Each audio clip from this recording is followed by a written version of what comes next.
ubuntu n'amahoro bitangwa n'umwami wacu Yesu Kristo bibane n'umuntu wese agiye gufata akanya kiwe akaduhebera mu gukurikira kino kiganiro. Murakurikirana Humura Uzabyara TV.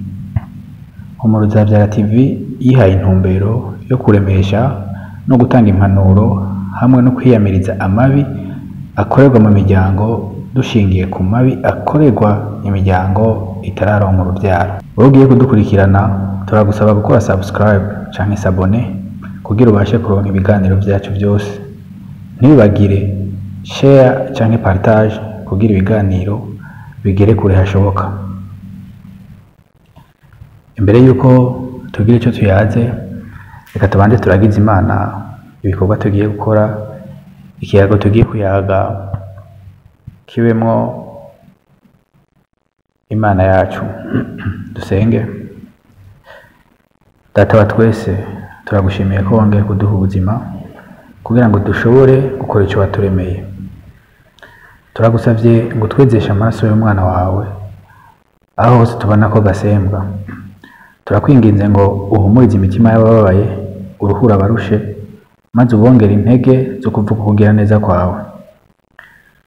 Urabana nabo tugiye gusangira ikiganiro ngo maze mpwemu yera arushirize kubahishurira amabanga. Ni mu izina rya Yesu Kristo dusenze twizeye, amen. Uyu munsi tugiye kurabira ikiyago tugiye kuyaga, tugiye kurabira hamwe uburyo twakwitwara. Titre ikiyago tugiye kugirana iravuga ngo ni gute no kwitwara mu kigeragezo cyo kubura urubyaro. Ni gute no kwitwara mu kigeragezo cyo kubura urubyaro. Ikibazo cyo guteba kuronka urubyaro kibangamiye ingo zitari nke muri kino gihe. Mu by'ukuri abubakanye baba bashaka kwamuka ko ibyamwa ari byo bibondo. Akenshi iyo bitagenze uko, hari aho bishika bakanibagira indahiro bagiraniye ubwabo. Hari nabo bishika bagatana ko imyikomo bakagirizanya ibi canke biriya. Uko igihe kigenda ciyongera, birashika naho imiryango ishobora kubizamo, mbere bikanashika bakaremera abubakanye. Hari abashobora kubasaba gucana inyuma ngo bagerageze kurondera hanze ivy'Imana itarabaha mu rugo rwabo. Twibukanye gato ko umwe mu bubakanye ari we yateye intambwe agashikira mugenzi we, mbere bagashikaho bemezanya gushinga urwabo, hanyuma bagaheza bakabimenyesha imiryango, iyo nayo ikabashigikira mu gushira mu ngiro ibyo biyemereye ari babiri. Mbega mu masezerano y'abantu babiri bonyene biyemereye kuba umwe, nk'uko Bibiliya yera bivuga, uwa gatatu aza gukora iki? Ntitugacike intege mu bigeragezo ngo twugururire imiryango amajwi yo kudusambura. Mbega mu bitugora tworongorwa na kameremere kacu? Reka twumve ijambo ry'Imana rivuga ko. Turarabira hamwe ijambo ryanditse mu Bigalatiya, Abigalatiya 5, turahera ku murongo wa 16 dushikane ku wa 18. Haravuga ngo, ndavuga nti mugendeshwe na mpwemu, niyo mutazoshitsa ibyo akameremere kanyu kifuza.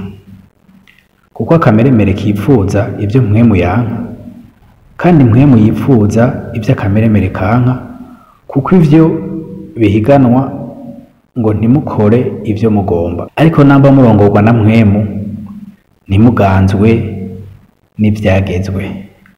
Ariko namba murongorwa na mpwemu ntimuganzwe n'ibyagezwe. Ushobora kuba maze igihe kitari gito usenga, wambaza Imana, witura ivyo ukeneye, nibyo urasenga kandi uranisonzesha, urakora imirimo y'Imana itandukanye, ariko uracarindiriye, nturaronka ikibondo.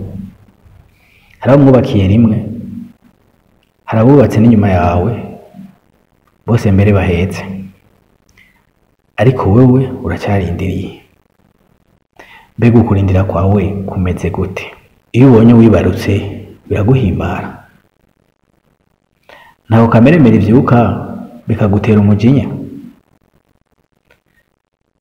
Bene data, utabashije kunezererwa umugisha wa mugenzi wawe, ubu uriko urazibira uwawe. Uracyaganzwa na kameremere, tera intambwe. Mbega iyo bavuze ngo ya ngumba uyifata gute? Uremera bikagenda uko, canke nawe ukoresha ayo majambo nyene mu kubishura? Reka turabire hamwe ku mirongo ya 22 na 23 uko dukwiriye kuvyifatamo. Umurongo wa 22 turacyari muri Galatiya nyene 5. Umurongo wa 22 aravuga ngo ariko ivyo mpwemu yama n'urukundo, umunezero, amahoro, ukwihangana, kugira neza, ingeso nziza, kuba umwizigirwa. Ku murongo wa 23 ubugwa neza, ukwirinda, ibimeze bityo nta byagezwe bibibuza. Reka tubandanye hanyine muri kino kigabane turabire hamwe kandi umurongo wa 25 hamwe n'uwa 26 aravuga ngo namba tubeshwaho na mpwemu, tuyobogwe na mpwemu, nitwifate uko tutari ngo twandurutsanye tugiriranire ishyari. Data kuzi ntukiri mu vyiyumviro utaranaremwa, ibyo ucamwe arabizi, arakubwira ngo ntutinye, ndi Imana yawe. Ndakundira ijambo bene data. Iri jambo ryanditse muri Bibiliya inshuro 336, bivuze ngo buri munsi iri jambo turaribwirwa. None akari data yarivuze, uwo muvuguruza ninde?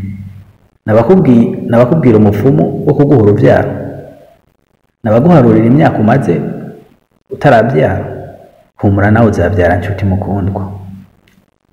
Wirinde kameremere, nikwizingire ko ngo igukure ku murongo, kuko ibya Yesu ni ku murongo. Ushobora kuba ari wewe ukurikira, yaza kukuraba agasanga uri mw'ishyari, cyangwa akagusanga kuragutsa. Sara mu byo tubonesha amaso yacu yaragize menopause 2, uko yaragize imyaka 90. Ibyo tubonesha amaso yacu batubwira ngo imyaka 45 umuntu aba yashikiriye menopause, ariko Sara ubwe yarashikanye imyaka 90. Bivuga ngo yaragize menopause 2 kubyo twebwe tubonesha amaso. Ariko icyo nticyabujije Imana kumuha urubyaro. Iruhande y'ibyo duhura nabyo hano mu isi, iruhande y'ibitugora, dushishikare gutegura ubugingo bwacu bene data. Tumenye neza yuko bene data ibigeragezo n'ifungurwa yo mu Kristo. Ibigeragezo n'ifungurwa yo mu Kristo. Hatabaho ibyo bigeragezo tukamenya gute aho tugeze ku ntambwe zacu. Reka turabire hamwe icyo Bibiliya ivuga ku kijyanye n'ibigeragezo. Bibiliya yera iratwereka neza uko dukwiye kwifata muco twita ibigeragezo. Reka turabire hamwe muri Yeremiya, tuve ku murongo w'9. Yeremiya ikigabane cya 17 murambabarira, kuva ku murongo w'9 turaraba hamwe umurongo w'9 n'uw'10. Haravuga ngo umutima uribesha kuruta ibindi byose, ugwaye indwara itavugwa, ninde yowumenya?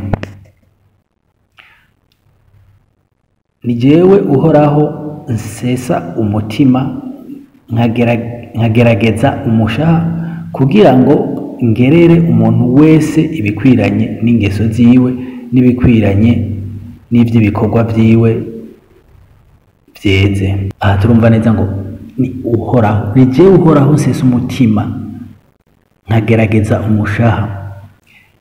mwene data urashobora kubona hari ibyo uri kuracamwo nibyo waratinze kubyara,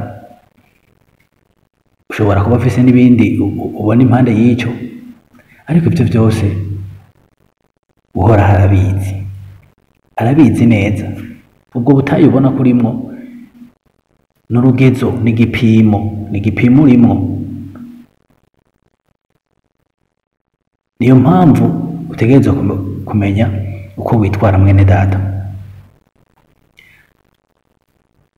Ikijyanye n'ibigeragezo, hari imirongo myinshi cyane yo muri Bibiliya tugenda tukibonamo. Turabona nk'aha muri Matayo igice cya 26 kuva ku murongo wa 41 gushika ku wa 42, kuva ku murongo wa 41 gushika ku murongo wa 42, naho haravuga ngo nimube maso musenge nimuje mu mosha mabi. Umutima niwo ukunze ariko umubiri ufise intege nke. Umutima niwo ukunze ariko umubiri ufise intege nke. Ubu yari umwana w'Imana yaje kuducunguza amaraso yiwe. Ubwiwe yarageragejwe, yaraciye mu bigeragezo. Mwene data, umwana w'Imana yarageragejwe. Natwe ntitugatinye kugeragezwa, ntitugatinye ibigeragezo. Ibigeragezo nibyo bidukuza, bifise aho bidukura naho biba biriko biratujyana. Ku murongo wa 42 havuga ngo yongera kugenda ubwa kabiri arasenga ati data, asangwa bidashoboka yuko iki kindengana shiti. Tugaruke ku murongo wa 42, yongera kugenda ubwa kabiri arasenga ati data, asangwa bidashoboka yuko iki kindengana shiti nkinywereyeho nibibe nk'uko ugomba. Ubu yari umwana w'Imana, yarabona yuko ibyo arimo nawe nyene bitoroshe, yarabona yuko bikomeye.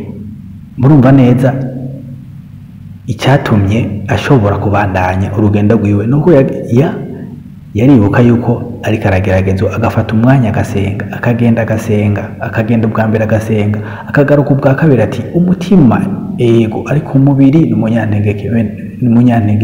Bene data, intege nke z'umubiri wacu ntizikatuganze, kameremere k'umubiri wacu nikatuganze. Tugwane na kameremere y'imibiri yacu. Tubandanye turabire hamwe aha mu Banyefeso. Nababwiye yuko uyu munsi tugenda turarabira hamwe amajambo yo kudufasha, kuko bene data nta kindi kintu na kimwe cyodufasha, nta kindi kintu na kimwe kigiye kudufasha uretse ijambo ry'Imana. Ijambo ry'Imana buri munsi ryo kuvomerera imitima yacu, ijambo ry'Imana buri munsi ryo kudukuza, niryo dutegerezwa kwisunga buri munsi. Reka turabire hamwe haba mu Banyefeso 6 umurongo wa 11 naho uko hatubwira, haravuga ngo mwambare ibigwanishwa byose by'Imana kugira ngo mushobore guhagarara mudatsinzwe n'ubugunge bwa wa mugwanizi. Mwambare ibigwanishwa byose by'Imana kugira ngo mushobore guhagarara mudatsinzwe n'ubugunge bwa wa mugwanizi. Bene data, ijambo ry'Imana riravuga ngo iyo tugowe dusenge, iyo duhimbawe turirimbe, duhimbaze Imana yacu. Nababwiye yuko no munsi twisunga ijambo gusa. Mwambare ibigwanishwa byose by'Imana. Ibigwanishwa nabyo byo kwambara twabibonye mu Bigalatiya. Nta handi na hamwe dushobora gukura inkomezi zacu uretse mu ijambo ry'Imana. Ibivugwa hirya no hino turashobora kuvyirinda, tukazibira amatwi yacu. Mu kuzibira amatwi yacu si kuyashyiramo ibiti cyangwa kuyashyiramo amapamba. Kuzibira amatwi yacu nuko amatwi ko turagaburira imitima yacu. Igihe twumva yuko dutuntuye, nta handi dufise twitwara atari kwa data. Kugira ngo dushobore gushishoza neza uko twitura data, nuko dutegerezwa kuba twitaho ijambo rye. ijambo yatubwiye. Reka turabire hamwe iri jambo ry'Imana riri muri Yakobo ikigabane cya mbere. Kuri ikigabane cya mbere turabe umurongo wa 12 na 13. Umurongo wa 12 havuga ngo hahirwa umuntu yihanganira ibimugerageza, kuko niyamara kurama azohabwa igitsibo cy'ubugingo, icyo Imana yasezeranije abayikunda. Umuntu niyageragezwa gukora ibibi, yoye kuvuga ngo Imana ntiyingerageje, kuko Imana itageragezwa n'ibibi, kandi nayo ntawe igerageresha ibibi. Hari ibyo tujamo, hari n'ibyo tubona tukavuga ngo ni Imana yabiduteye, byagenze uku, Imana je yanyanse, Imana ntikinkunda, Imana yaranyibagiwe. Oya, suko bene data, suko.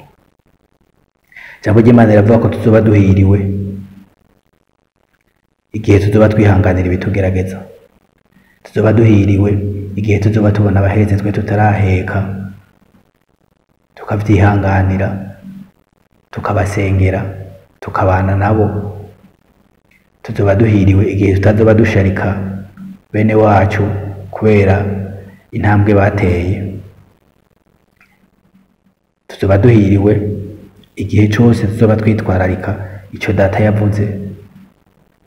Tuzoba duhiriwe igihe cyose tuzoba twikunda, igihe cyose tuzoba dukunda bagenzi bacu uko natwe twikunda.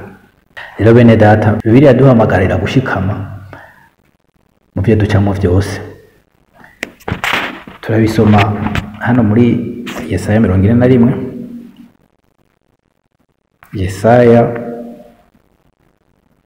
41 umurongo w'10 haravuga ngo ntutinye kuko ndi kumwe nawe, ntukihebure kuko ndi Imana yawe, nzogukomeza, nzogutabara, mbere nzokuramira n'ukuboko kw'iburyo kukugororoka kwanje. Ntutinye, sije mvuze ngo ntutinye, ni data ubyagiye mu ijuru, ni data uzi ibibereye, ni data uzi aho utumbereye, ni data uzi ibyo uriko uracamwo, ni data uzi ibyo yakugeneye, ni data gusaba kwakira ishaka ryiwe, ni data azi ibikugoye, ni data azi n'ibikunezeza. Reka kandi twongere turabire hamwe dutera tuja gusozera, turabire hamwe